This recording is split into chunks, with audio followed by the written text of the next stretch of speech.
What's going on, FAU fans? Welcome back to the Inside the Burrow podcast, presented by FAU's Owl's Nest. I am your host, Kevin Fielder, joined once again by Mike Birdman and our special guest, FAU men's basketball assistant coach, Todd Abernethy. Todd, how you doing today? I'm doing great, guys. Doing great. I'm glad to be here with you. I think there's probably no better place to start than, this offseason, new head coach at FAU, but you remain. Sort of what played into that decision, and was there sort of a no-brainer to, I guess, stay in Boca when that decision was presented to you? Yes, it was. I've lived here with my family for 5 years. So Coach May called me after his first season here at FAU, and I was living in Chicago. And I've known Dusty. He and I are both from Indiana. So he had an opportunity for me to be an assistant down here with him. And I was just so excited to join him and, bring my family. I have 4 kids, so I have a huge family. We fell in love with Boca. Obviously, it's an unbelievable place. And then being a part of the success that we had was amazing. Just seeing where we started to where we are now as a program is unbelievable. So it's been a real honor to be a part of that, and just see where FAU has come. And so when Coach Jacobs got the job and he gave me the opportunity to stay, it was honestly a no-brainer. My family loves it. I love it. I believe in FAU. We love Boca Raton, and I saw that we can win a championship, a national championship here at FAU. And so I'm super excited to team up with Coach Jacobs and our staff and keep this thing going. Yeah, and you mentioned the national championship, and I don't think we could get any closer to almost to getting to that point than a Final Four. So yeah, it's definitely possible, right? Anything's possible in college sports, especially in basketball. And you mentioned your family, and I have to say, Kevin, this guy is like the ultimate dad and the ultimate family man. I've got to know Todd over the past few years, and he kills it at home. He's got 4 kids and a dog and a wife and a house, and he's just like constantly going. I call him in the morning. He's like, "Yep, just dropped off Nash, headed to the office. Got to go pick them up after school." He is all over the place, and he does an awesome job. You're an awesome dude, Todd. I'm proud to call you a friend and happy to be able to hang out with you and get to know you. And man, I don't know how you do it, dude. It's definitely inspirational, the amount of energy, how you don't crash. Well, a lot of coffee in the morning. It is awesome. But I have an awesome wife, though. She's yes. The best. We met at Ole Miss, and she was an athlete, and then we got married right out of college in July. And so we're going on 17 years this summer. Man, she went with me over to Europe, and has really supported me in this basketball coaching life and journey. And it's super, super difficult. And I couldn't do it without the support of her and my kids. But honestly, Mike Birdman has been one of the biggest blessings to our family.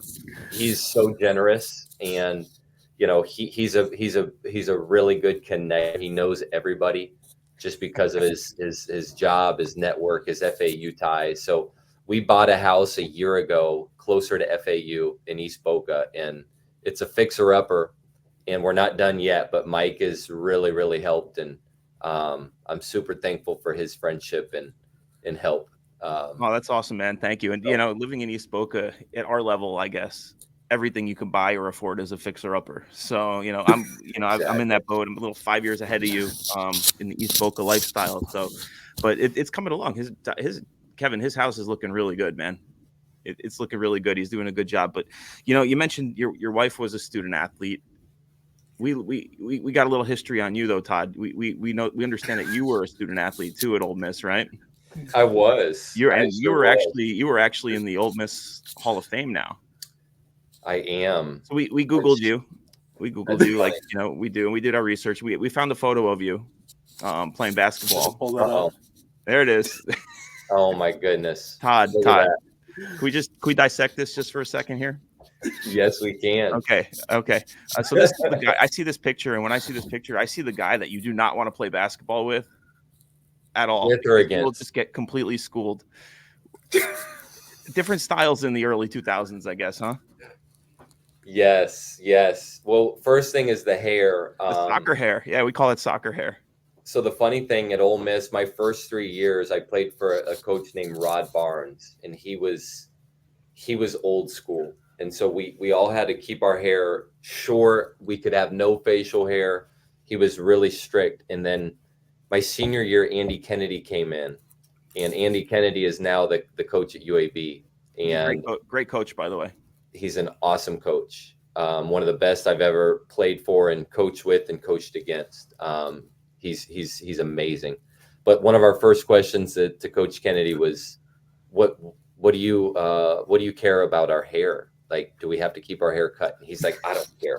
So all of us grew our hair out, and I'm a little disappointed you picked this picture because I wore a headband for probably 95% of the games that season. Well, this is the one time really I picture because of the sneakers and the tube socks. It was really. I know, man. It's funny. You just look like you're ready to like school someone in a park on an asphalt court right there, man. Like no doubt. Well, Coach Kennedy brought a lot of excitement and fun to that season. We went from worst in the SEC to first. And you won a championship there. We won an SEC West championship that year. Big time, man. So not only is Todd an amazing coach, an amazing dad, he's also a hooper for sure.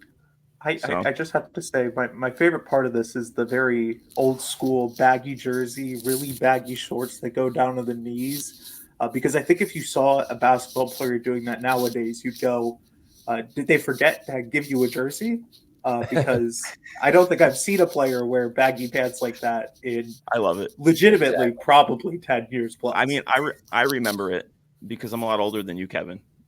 And I remember for sure. I think I remember baggier than this. All right, let's move on. Let's move on to the roster because we got it pretty much set there. And what do we got now? We got 12 guys, right? We do. 12 guys. We do 12 guys. And I have to say, man, I'm a big college basketball fan, and I've been following FAU since when I started. I said it last week with Levica. When I started at FAU, it was like a couple years off the first tournament appearance, and I was like, man, I can't wait to go to the big dance and watch FAU play. And fast forward 20 years, here we are. But now we have a brand new coach. We're in a different spot than we would have been, even just 3 years ago. We're doing pretty good with, being able to use NIL to our advantage, right? Todd, how do you feel? I mean, I know I'm impressed with what the basketball team and Coach Jacobs and the staff has been able to do to build a brand new roster, basically from scratch, aside from Trey Carroll, right? How would you grade yourself and the roster? Man, I think we did a really good job. I think we have a ton of talent that is here. But I want to go back and just give shout out to the guys that we've had here in the past. Like we went to the Final Four, obviously, and you don't do that without really, really good players. And I think probably the secret that we had with those guys was we were really good at evaluating them.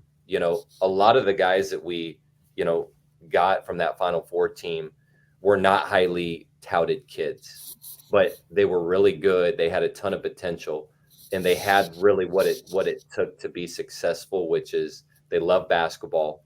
So coming to FAU, if you don't love basketball, you're not going to get better because there's a lot to do outside of the Burrow. And so the group that we had absolutely loved playing basketball, getting better, and they surrendered to the team and were super tough and competitive and just had all the ingredients to be really, really good. So I think NIL has played a huge part of us sustaining the success. And looking back, we went to the Final Four kind of at the beginning of the NIL space. And we were able to run it back last year because of NIL.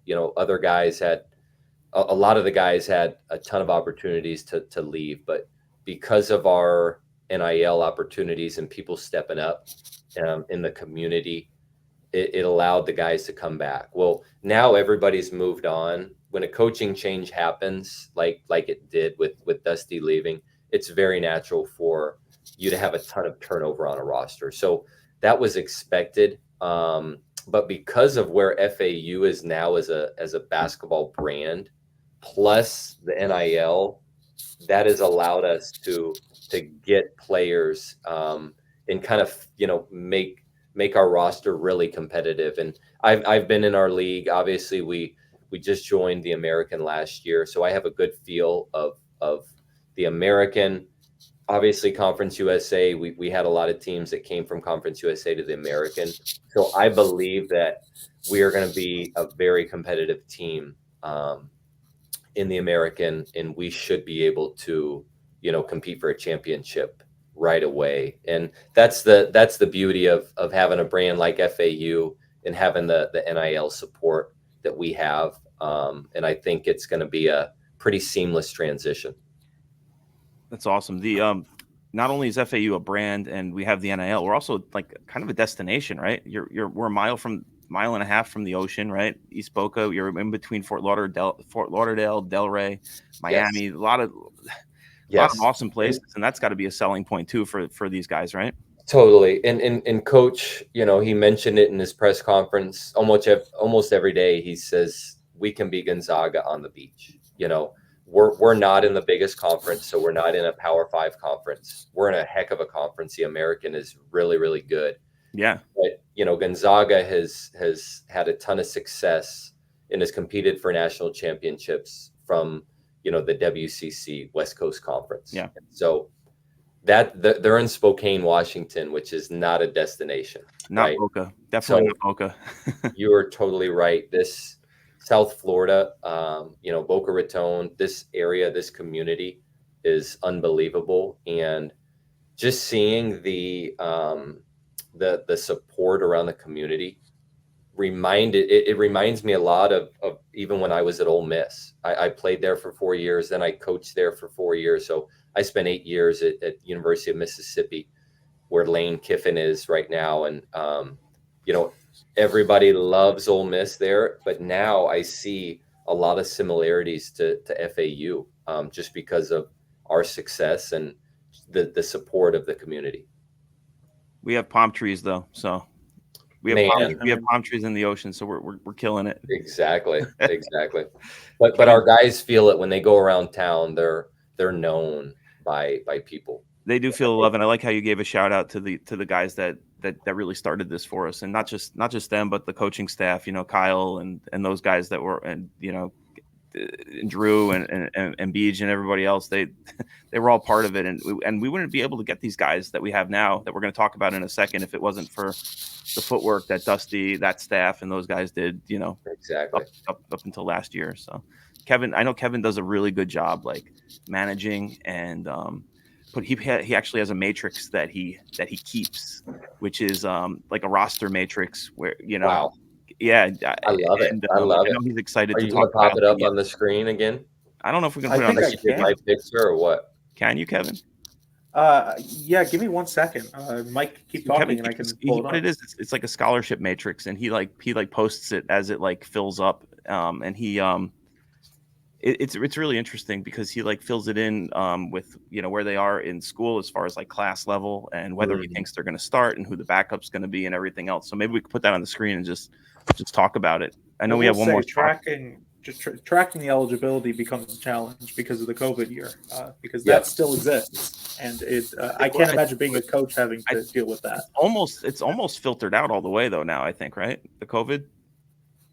It almost is, but the NCAA just came out with another thing yesterday. Really? It's allowing another year for guys that had to sit out, not eligible to play in like one of the years, 18 or 19, or so it never stops. So think about that. We're going back to 18 or 19, so that's 6 years ago. Going back to, so these guys, if you think about that, they could be like 26. years old, almost getting and eligible to play college basketball. What's that? What do you think about that, Todd? Man, it's an advantage. Staying older is an advantage, and we saw that even with our guys. Last year, being old and having experience really helps. I guess that relates to anything you do, like whether it's like your professional job or sports or anything. Like the maturity level is definitely important, right? Exactly. I think Kevin's making a slide here on the go. I'm trying Kevin, to, yeah. It's all good, man. Very, very quick trying to get pressure. through this process. I feel like there is pressure on me, though, because Mike hyped me up, and so now, there we go. There it is. It's kind of tough to read because of the size difference, but it does still work to some degree. I like it, man. That's big time. Isn't that cool? So he posts this every time there's a change or a recruit comes in, or someone signs. Yep. Rivals Fielder, he updates this and posts it on his Twitter for all the FAU fans. So we have a matrix ourselves. Maybe I'll show that to you guys off camera. Okay. But it goes more by position than age. But okay. I see point guard. Okay. On the left here, we have we kind of have position. Does this look right to you though? So this is Kevin. You want to explain it? Yeah, so it goes based off of how many years they have left of playing basketball. Again, because of the COVID rule, because of all the transfer rules, it is sort of challenging to dictate the comparison between when a guy is still eligible for college basketball and is a graduate. So it goes based off that. So obviously senior means he has 1 year left of eligibility, junior 2 years, et cetera, et cetera. Some of these may be off. I will be brutally honest. I am one guy with a notebook and a pen trying to sit down and figure out each eligibility with very little to go off of sometimes. Right, guys. Yep. That's all I needed. Yep. You got the TA validation is all I needed. That's huge. All right, so you want to go through it here? Yeah, let's is there anything what do you think our biggest get is here, Todd? What do you think Man, I'm not gonna say the biggest get. I'm gonna go down. I'm gonna start with our guards, and this will be a little bit out of order from what your matrix looks like. But the first one I'm gonna talk about, because he's more of a point guard, is Leland Walker. Okay, so if you see him right there, he's a junior point guard. He's actually from Indianapolis, which is my hometown, and he obviously, being from Indy, comes from a basketball state where basketball is life. But this guy is a really, really good point guard. He's coming from Eastern Kentucky, where he played 2 years at Eastern Kentucky, and he was a first team all-league guy there. And I think most importantly, what excites us about him is they won their league this year. And so having a guy that is going to be handling the ball, making decisions, and being one of our lead guards, it's really important having a guy that has a winning mentality. But he shoots the ball. He averaged 15 a game, averaged 4 assists.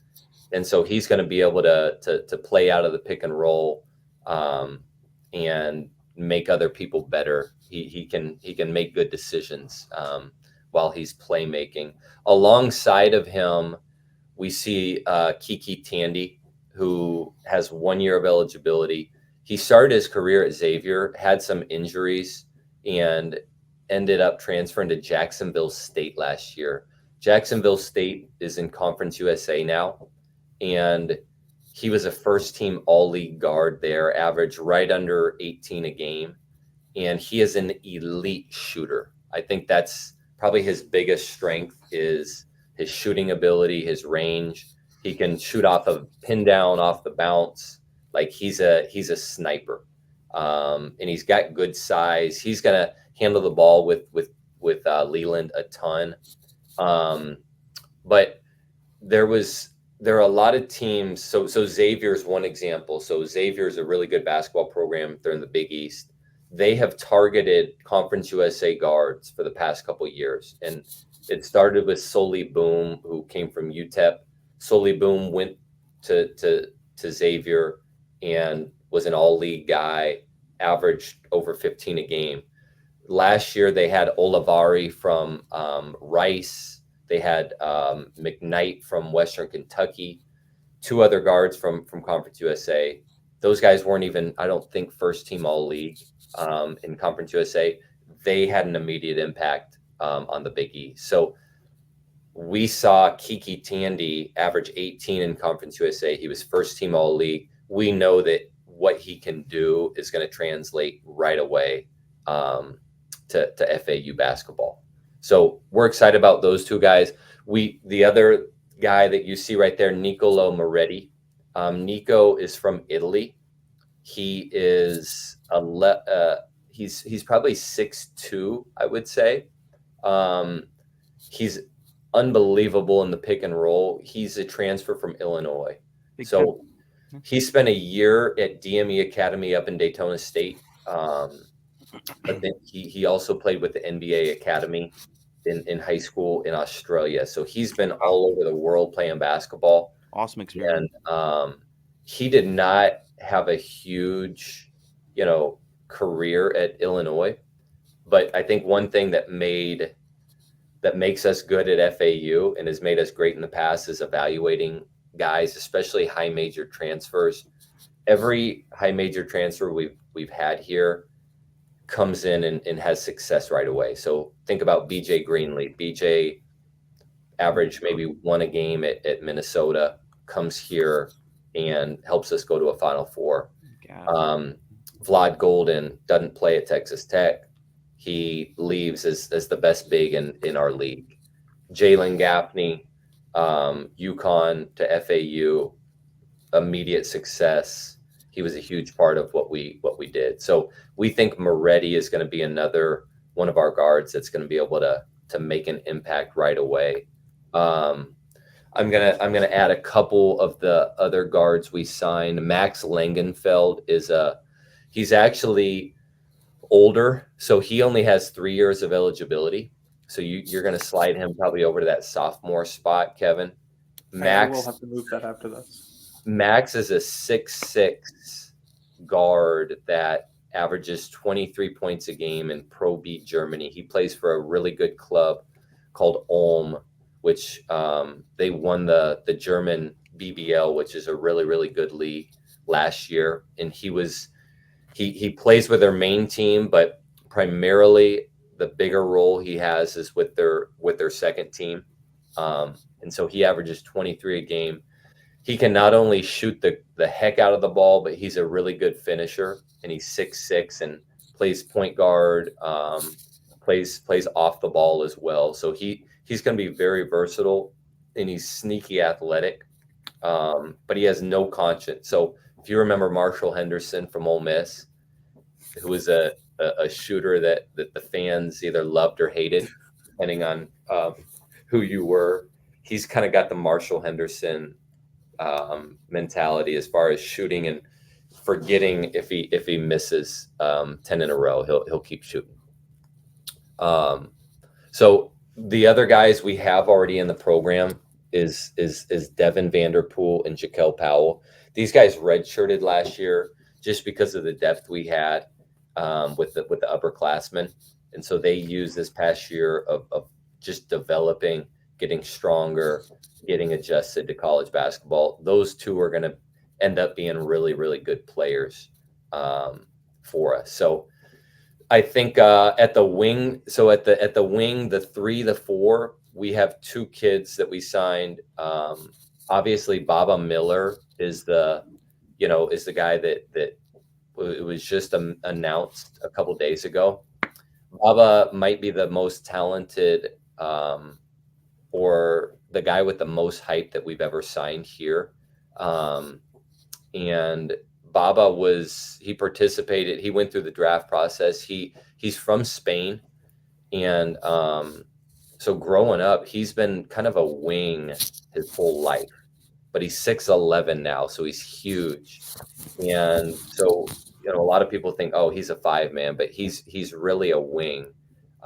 So he's going to be very, very versatile for us. As I said, he He played at Florida State for 2 years.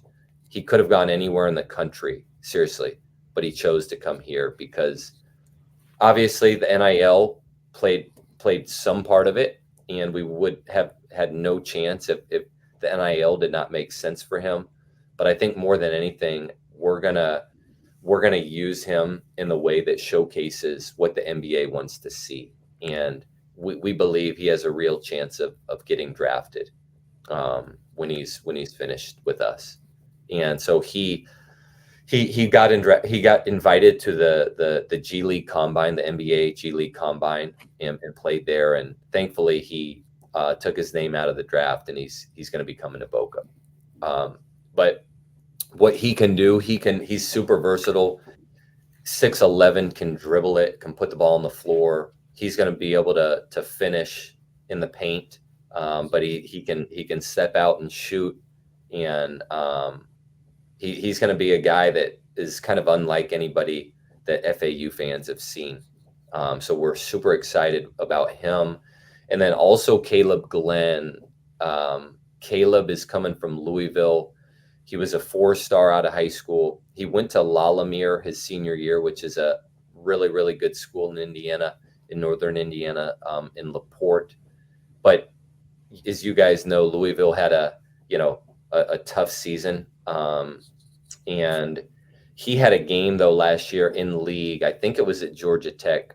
You can fact check me on it, but he had 15 and 13 in the ACC last year. Then, yeah. Yeah, it was Georgia Tech. Yeah. So his numbers weren't amazing, but he has a chance to be a really, really good player. Like he could be an all-league player when it's all said and done. He's a freak athlete. He's 6'6", 6'7", I would say.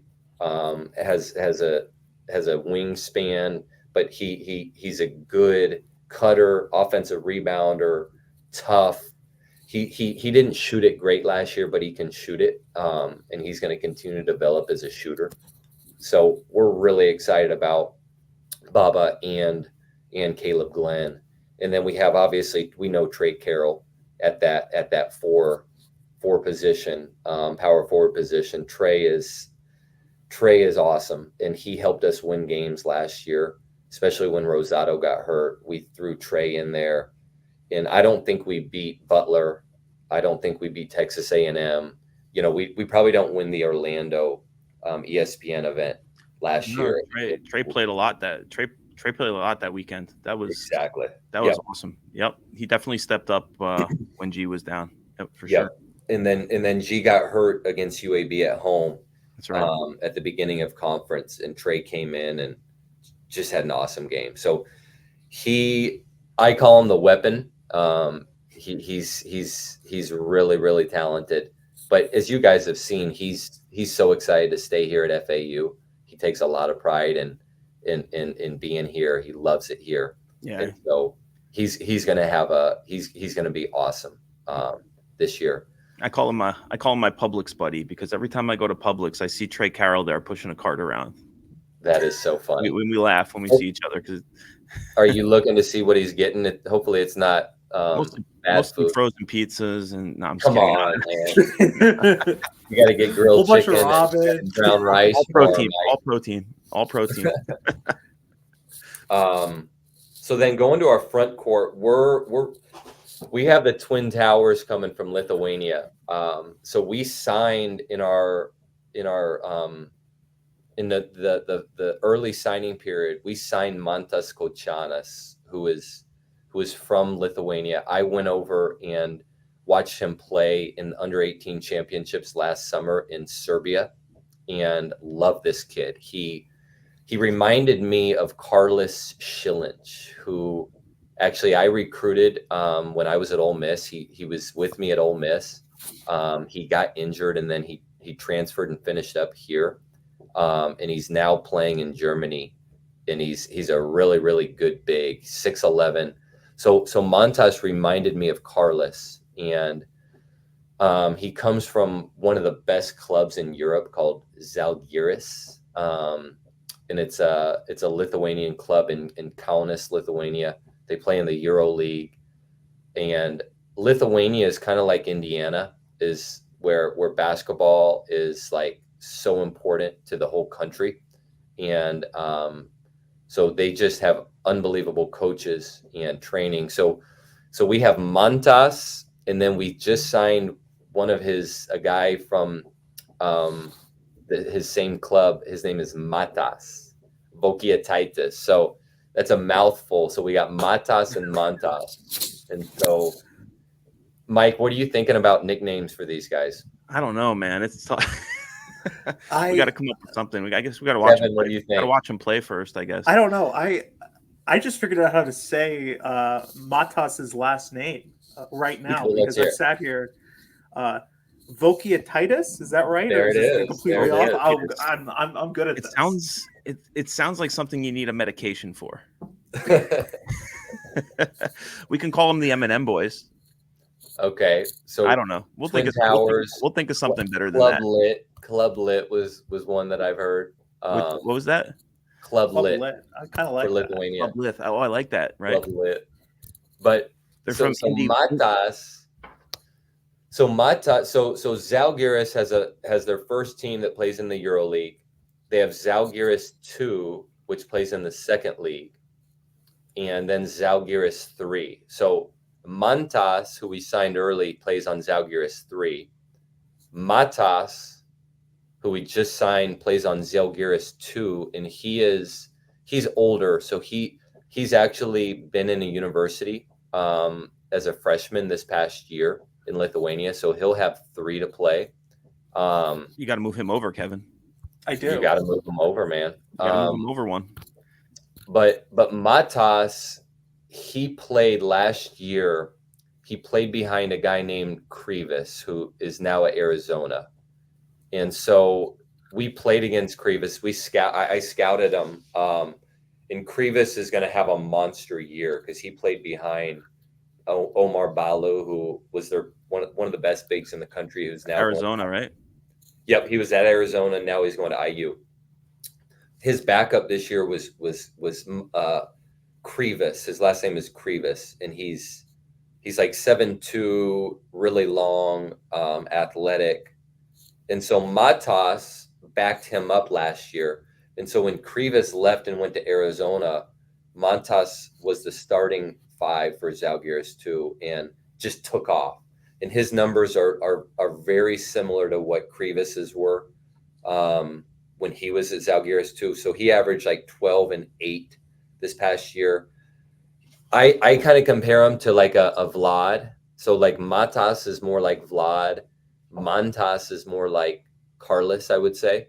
But what Matas is going to bring to us immediately is he's going to put a lot of pressure on the rim. So he's going to be a lob threat. He's super athletic. He's 7'1". We measured him when he was here, 7'1" and a quarter with shoes. So 7 and a quarter without shoes. And he has a 7'2" wingspan, but he's strong. He's athletic. He wants to dunk everything. And he's going to end up being a really, really good rim protector. And he looks every part of what you just how you just explained it to from the film that is available exactly. from the level 2 league. Yeah, Todd, you should have seen my reaction when I Googled Zalgiris 2 on YouTube and found like 15 live streams of their games from some Lithuanian broadcast that I've never seen before. It's definitely easier to find than the German second division. Exactly. German second division is not as publicly available, shockingly. Yep. So those guys are going to be awesome. We're really, really excited about our front court. And I think the last guy I didn't mention was Amar Diop. And so he's coming from NBA Africa. He's 6'7". He's a wing as well. He can handle the ball.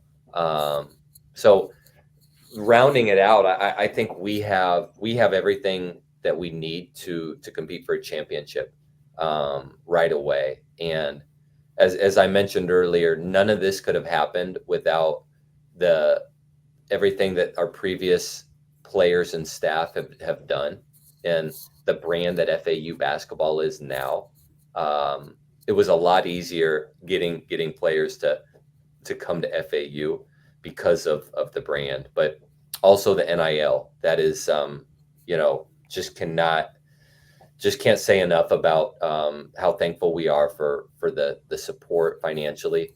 And this is just the way college athletics is going, is NIL, and to be able to compete, you have to have good players, and to get the good talented players, NIL is just super necessary and important. How do you think we compare to the rest of the American NIL? You think we're at the I think we're up there. I think Memphis is number one. I know they've announced some sponsorships with FedEx. Yeah, major.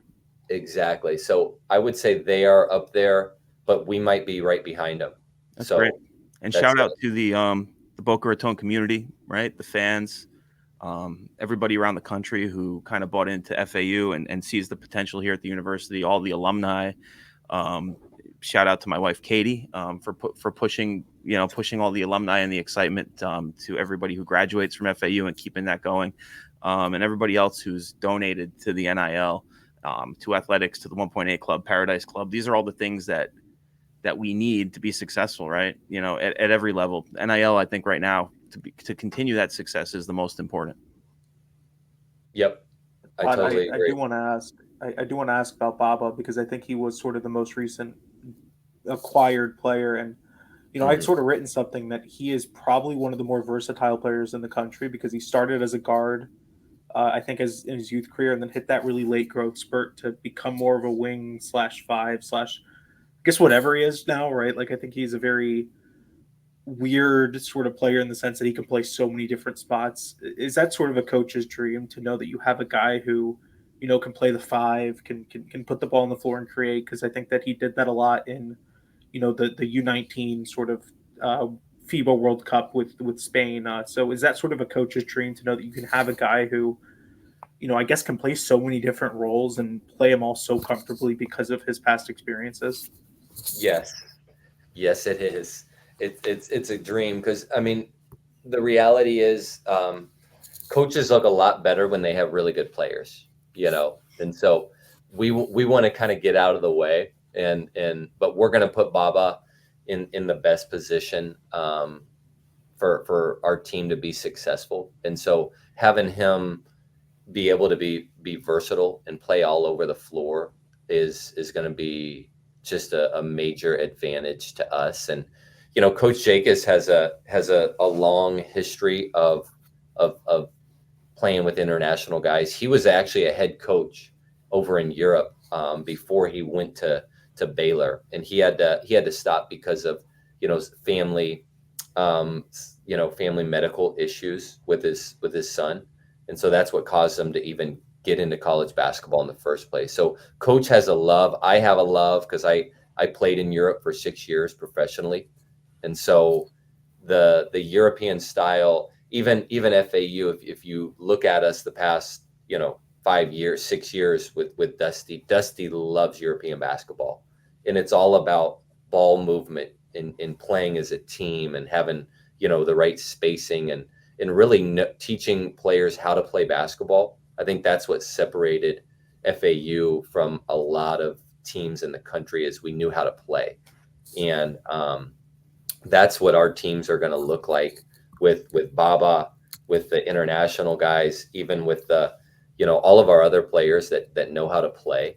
I think you guys are going to see a really, really awesome brand of ball, and having guys that are versatile and like Baba is going to make it even look better.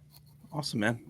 Well, thanks, Todd. I know you're on a tight schedule and you got to get out of here, but I want to just thank you for taking the time with us today, and for all of Owl Nation, man. I know everyone's looking forward to watching this pod and learning more about the team from one of the coaches' mouths. I think that's awesome. And I think you have a birthday in your family today, right?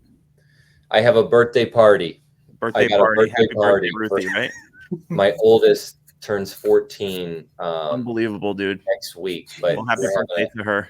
We're having a party this afternoon. Awesome, So, man. Well, enjoy that. Tell her we said happy birthday, and we'll catch up to you soon. thank you guys. All right, Appreciate you. go Owls. Go Owls. Go Owls.